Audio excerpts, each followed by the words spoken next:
Hello guys, I'm back. My name is Jeferson Costa. I'm a chemical process engineer with expertise in plant design, and today I am in a mess because every Saturday I prepare to you a new class to be available at my series Jefferson 9 a.m. in my YouTube channel, but the previous 2 weeks it was very tough and time consuming, and I don't have any specific subject to share with you, and sorry for that guys. I was planning the class. I was trying to bring something useful to you, but I am lost of ideas to share free good content to you in that series.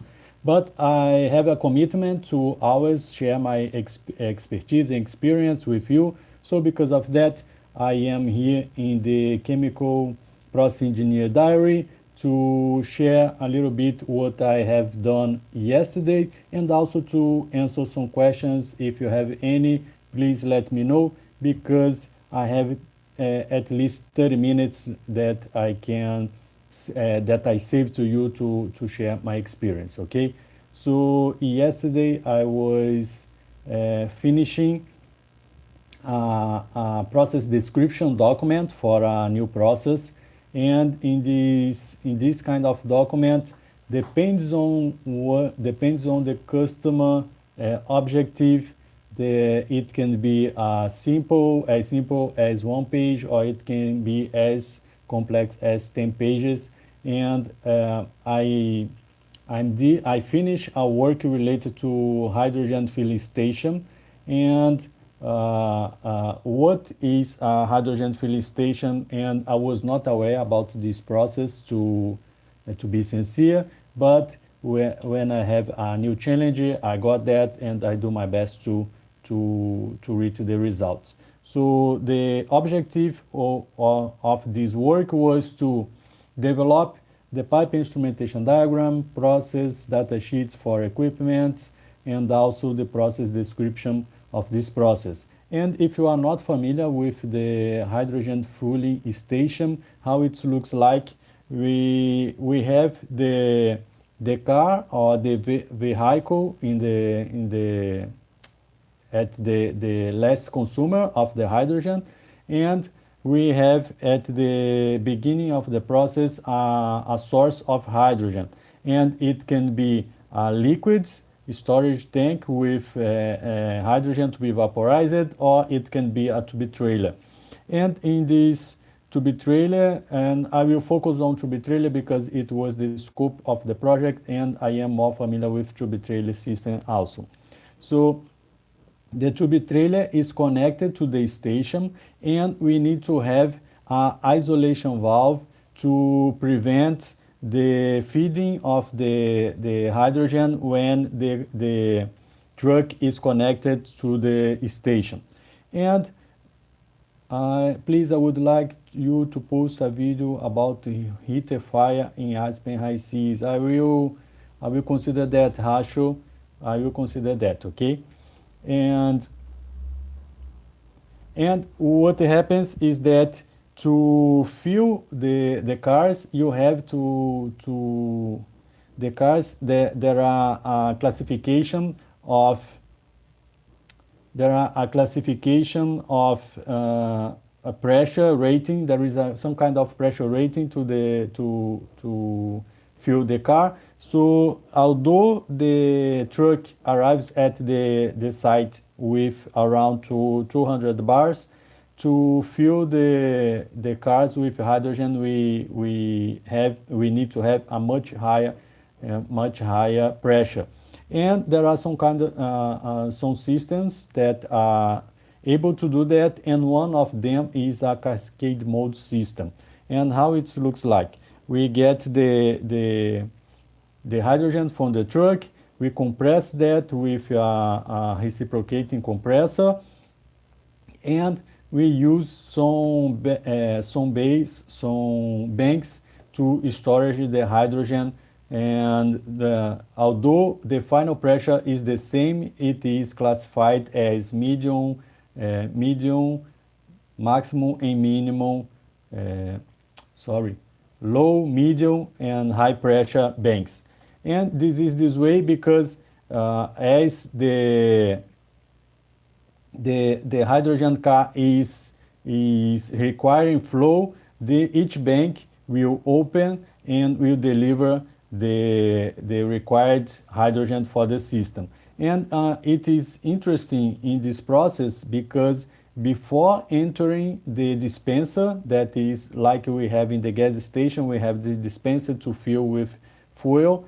In the hydrogen system, the hydrogen gas must be cooled down to minus 40 Celsius degree, depending on the classification of the station.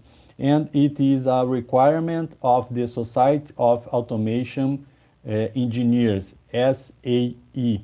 And based on that, we need to sizing a cooling system in order to get the hydrogen at ambient temperature, because when we compress that, it increases the temperature. We need to have a source of cooling, after cooler at the compressor discharge, and depending on the system, can be a water cooler, can be a air cooler, but the result temperature of compressing will be near to the ambient conditions. But to get from the, let's suppose that to 20 Celsius degree to from 20 Celsius degree to 25 Celsius degree to minus 40 Celsius degree at the inlet of the dispenser, we need a source of cooling. And this is done by a special, we are not able to do that with standards Shell tube heat exchanger. We need at first a fluid that is able to reach this kind of temperature. So the freezing point of our cooling media must be very, very low to prevent the formation of ice. And the efficiency between the materials, or the material efficiency or the equipment efficiency must be very, very high also to save power in this system. So we have some kind of special chiller with a specific solvent. I consider for this project the Sulterm from Dow, but it is possible to use others, and it will depend on the availability. It will depend on the cost benefit of that is available in your country, for instance. And the equipment, the heat exchanger, it's so specific that I am not able, I am able to do the calculations related to the heat flow, to the heat transfer needed to cool down the hydrogen, but I am not able to do the sizing of this equipment in the Aspen High Seas, because it's microchannel heat equipment, and there are a lot of specific issues related to the design that instead of trying to do the preliminary sizing, mechanical sizing in Aspen High Seas, what we must do as chemical process engineer is to get the main process conditions. So we need to inform the hydrogen flow that are needed to pass through the equipment. We need to inform the inlet conditions, pressure, temperature, flow. We need to inform the outlet conditions, that is temperature, and we inform the available pressure drop, but the final pressure drop will depend on the design of the equipment. And we can pre-select the cooling media.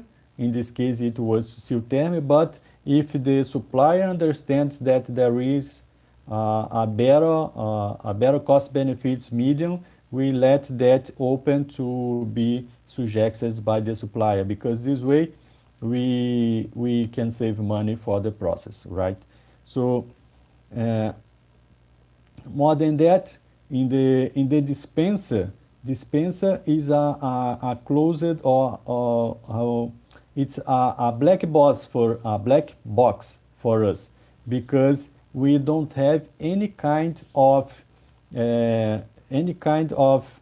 not interface, but we management what the supplier will do inside the dispenser. So as what we need to do, let's suppose that it's a good analogy. Let's suppose that you want to buy a car. What you can do is choose if it's electronic or if it's manual. You can choose if it's fueled by alcohol or gasoline, but you cannot tell the manufacturer what are the specific issues related to the motor, for instance. So there are some kinds of equipments in the plant design that we don't have anything to do in terms of design or managing the mechanical design of the equipment. What we can do is inform the process conditions that that is required to the process, and based on that we receive a quotation.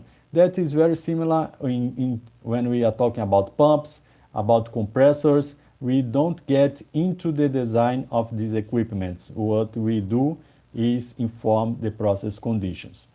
And of course, when we are talking about the chemical, oil and gas industry, petrochemical, these kinds of equipment, the process simulator software are able to do some kinds of estimation and some kinds of prediction what is expected. For instance, columns, and I can simulate also pumps.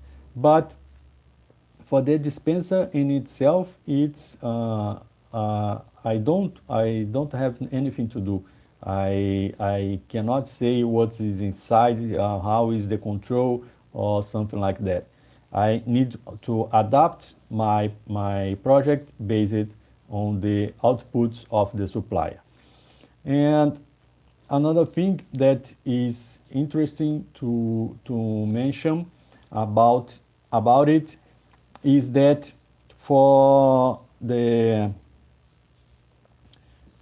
instrument air that are needed to the process. So when we are running a plant, most often we need instrument air to open and close the manual valves. It is not mandatory. Depending on the case, you can consider having electrical supply for the valves, but this will increase in many cases the power consumption of your facility. So instead of using electrical devices, we use instrument air, and there are some companies that supplies instrument air package, or there are some vendors. Some of them is the Atlas Copco. I am not receiving any franchising about that, okay?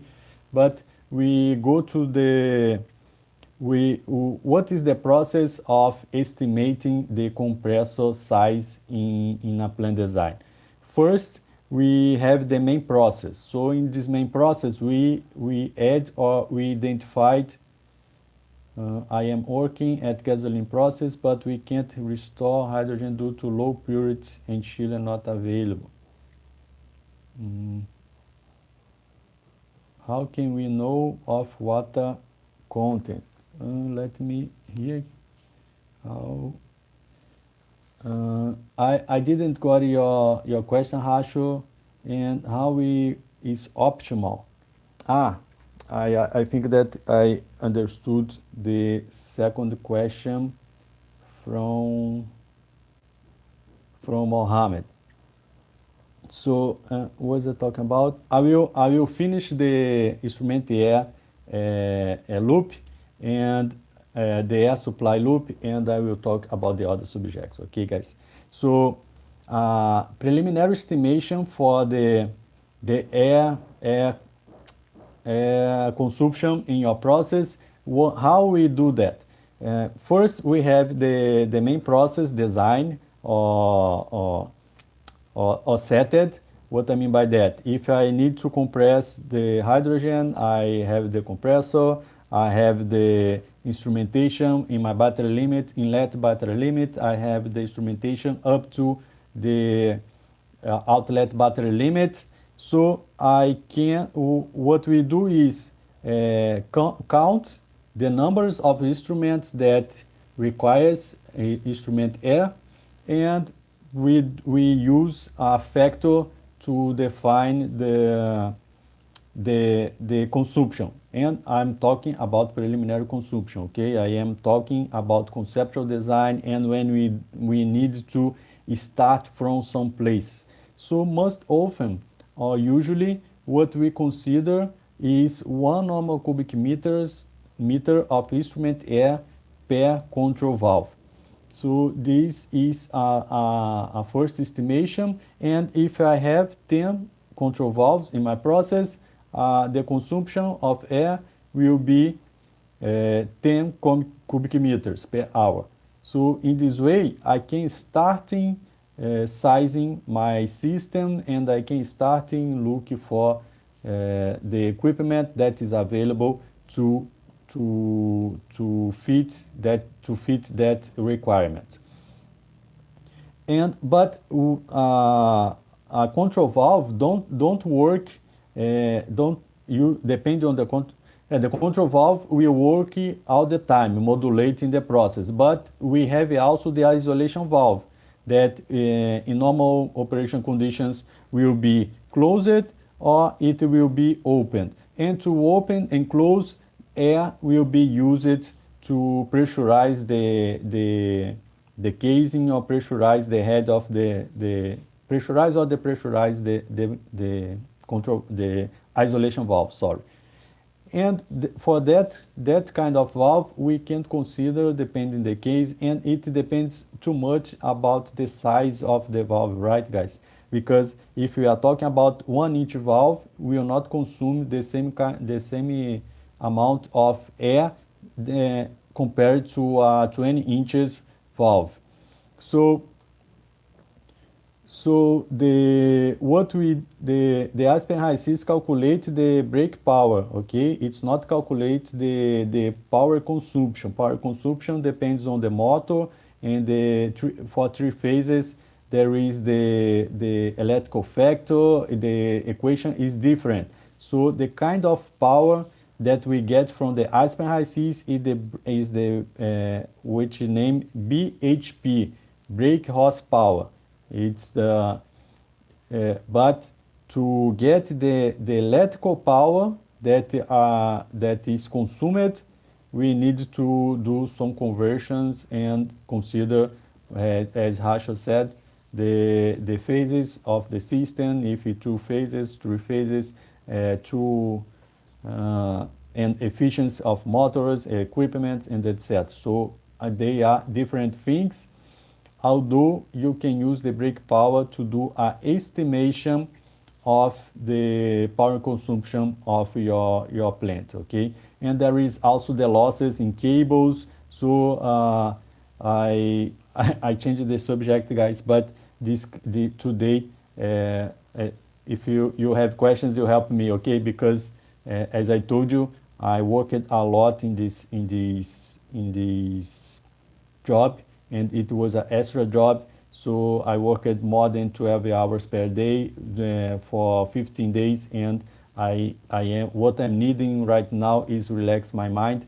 But because I have a commitment with you, I am here sharing a little bit about what I know about chemical process engineering plant design. So, but using the Rachel comment, one day when we start an industrial plant, we need to do a test of performance. And what is the test of performance?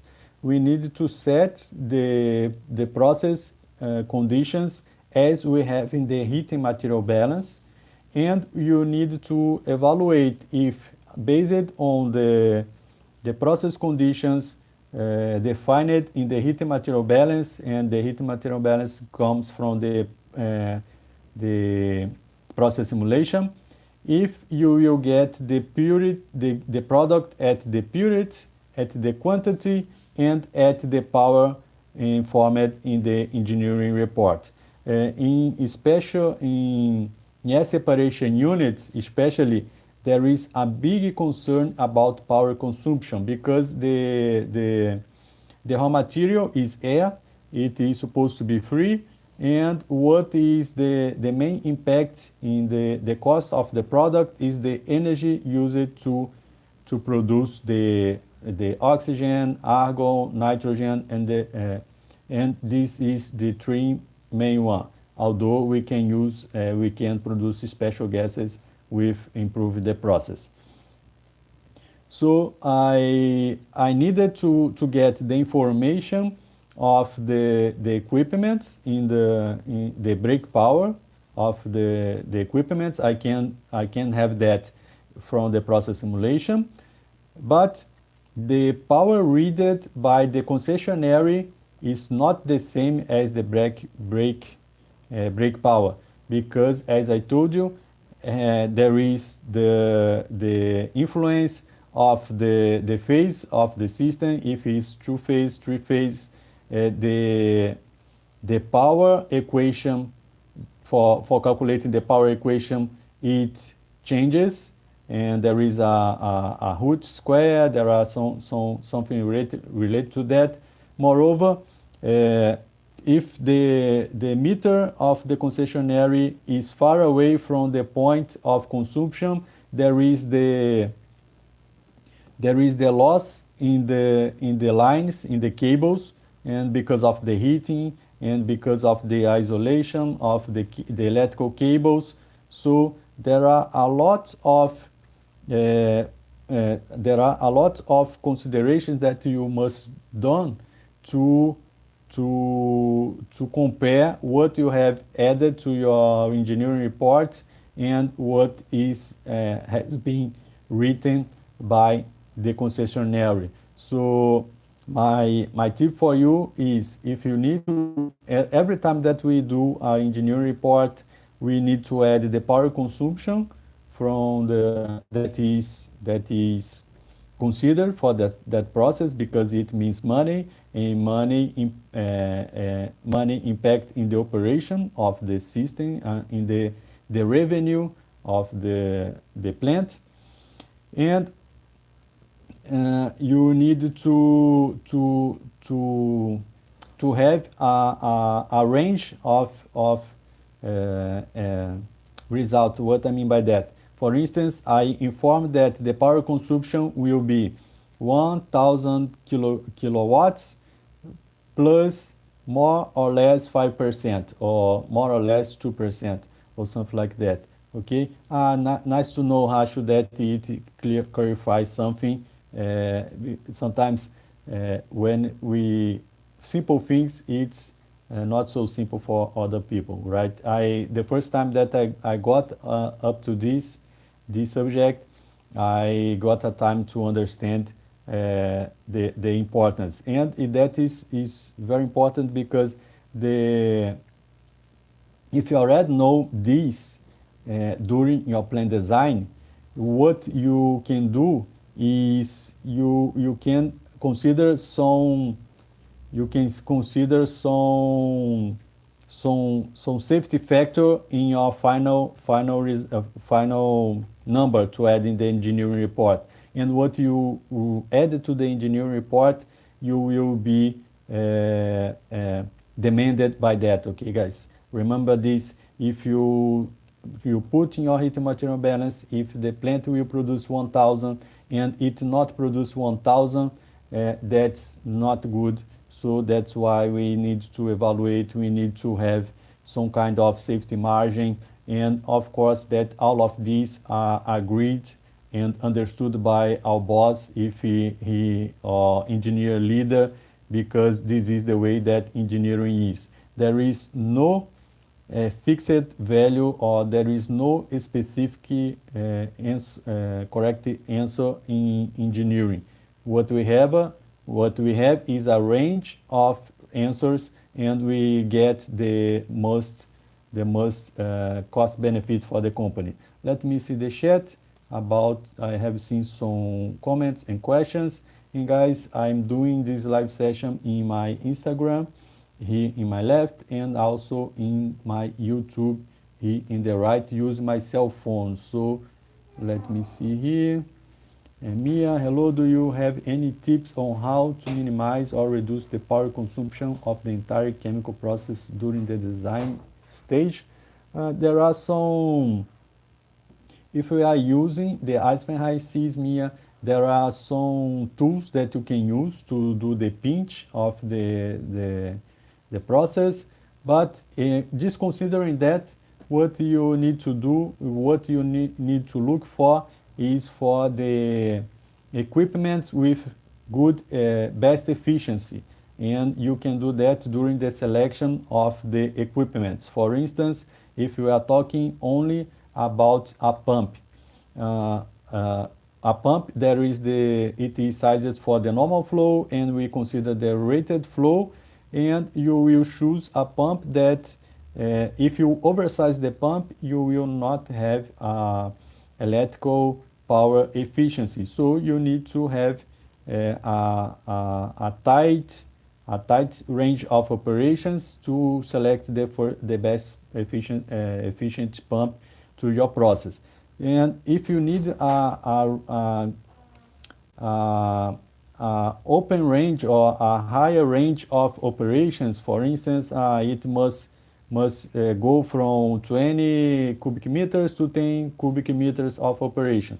Instead of having one bigger pump, what you can do is split that on two. So this way, if the demanding of the plant is higher, you will operate the both pump in parallel. If it's lower, eventually you can use only one, and it is very common in I have seen this kind of strategy in cooling system. And as you know, the seasons during the year, it changes the average temperature, ambient temperature, and during the winter, depending on the location, the average temperature will be very low compared to the to the summer. So but however, the cooling system, the cooling tower is the same.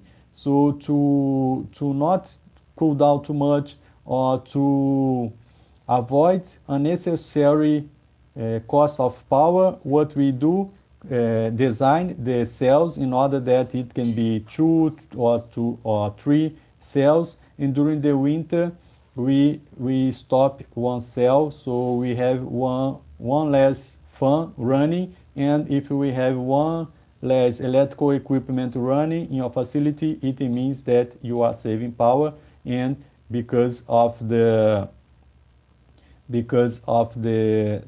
power consumption, you are increasing the KPI of your product.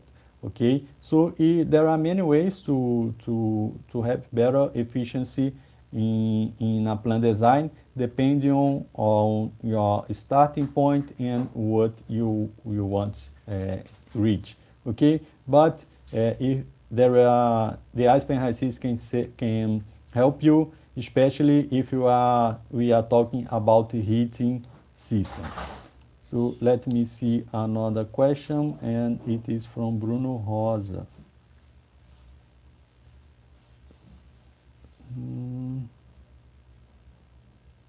Bruno Rosa, how can you optimize the power consumption of plant? We talk about that. Do you consider the possibility of the plant self-generating the power, such as burning byproduct? Yes, it depends on your kind of process. If you are talking about air separation plants, we don't have burning gas or flammable gas to burn, right? But if we are talking about a hydrogen facility, we consider that we have the PSA, and the PSA is the final equipment in a steam methane reformer process. So I'm talking about producing hydrogen from a hydrocarbon source, and when we separate the hydrogen from the mainstream, with water. There are some kinds. There are some trap or sleep. Acho que é sleep that is it's talking English. So we remove some kind of hydrogen also with the impurities that we have in the hydrogen. So instead of venting or going to send it to the flare, this waste, it's not a byproduct, it's a waste. So it has a high heating value. So we have a furnace that needs to be heat up to give the optimal temperature for the reforming in the process. So we get this stream, waste stream. We mix that with the natural gas needed in the process to feed to the furnace. So this way we have some kind of energy integration, and we can reduce the amount of fuel gas needed to the burner. So there are many options, and all the options will depend on the kind of process that you are evaluate. But nice questions. Thank you for the question, Bruno. Okay, let's see other questions here. Now I have problem with simulating LPG pump because the composition given is vapor as Aspen definition. I use pump because this chat here in YouTube, I would like to know how to fix that. I don't know how to fix that. I want to use pump because we use a pump for loading LPG. The question is, how can we use pump? Racho, to what you can do in this case, if you have the properties of LPG, you don't need to have the composition, but you have some properties. You can do a hypothetical fluid, and with that the Aspen will generate the mass density, the viscosity, and etc. So in this way you will be able to simulate your pump.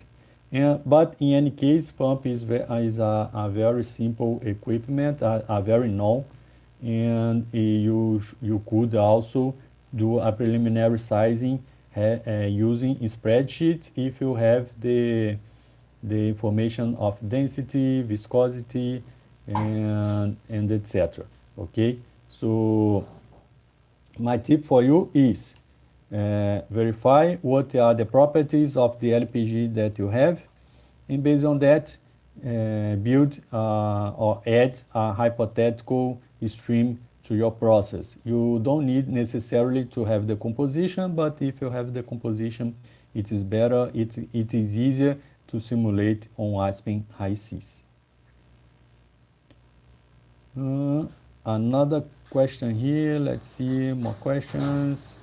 That for line sizing we use Excel spreadsheet. It depends on your company. Some companies have the commercial software for process simulation, some companies doesn't have that.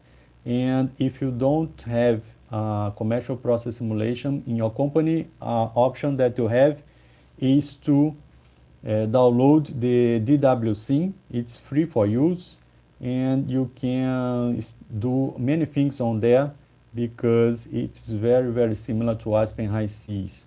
Okay, so this is a tip that I can give it to you. Let me see. Bernardo Neves asked about my Instagram. My Instagram is Jeferson Costa _ C Santos. But if you go to my web page, jeffersoncosta.com, Bernard, you can find links for all my social media, my LinkedIn, for my YouTube, for my Instagram, Facebook, and etc. Okay. So I personally, I don't use Excel spreadsheet for doing line sizing because I have software, commercial software to do that, and if I didn't have, I would look for the WC. And I do this way because my work gets faster. I can produce more with less time. However, if you are in the college, if you are doing your graduation in chemical process engineering, I recommend you to build your own spreadsheet if you have time to do that. I didn't do this. I didn't do this during my college, so I don't have spreadsheets, and uh, I never miss that. Okay, guys. Um, Manoj. Manoj has a comment. You are really supportive to fresh like us to understand the real industrial knowledge. Thanks a lot, Manoj. I'm doing my best.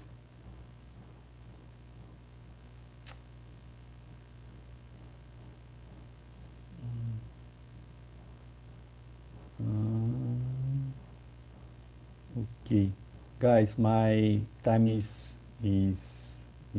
finishing. My wife already finished her exercises, and now I I need to go. Okay. Again, sorry for not adding a new video to the Jefferson 9 a.m. in my YouTube channel, and I am, in any case, I consider doing a recorded video and add it there for you. I would like to share with you test your mind that I use in my mentoring program. So I will build an example that is similar to what I have in my training program in order to share with you what are the step-by-steps that we need to do when we are challenged or when we are asked for do some kind of plan design or start a preliminary evaluation and etc. So I got too much time to finish that. I was not able, and because of that, I didn't do the Jefferson 9 a.m. series. But in any case, it was very nice to be with you here Saturday morning. It's my commitment to be with you and to share with you my expertise, and very soon I will return with more content. And next week, if everything's okay, I have finished this extra work, and all documentation will be approved, and I will have more free time to share what I know about chemical process engineering plant design. So this is it, guys. Nice to have you here, and I'll see you soon in the next video. Bye bye.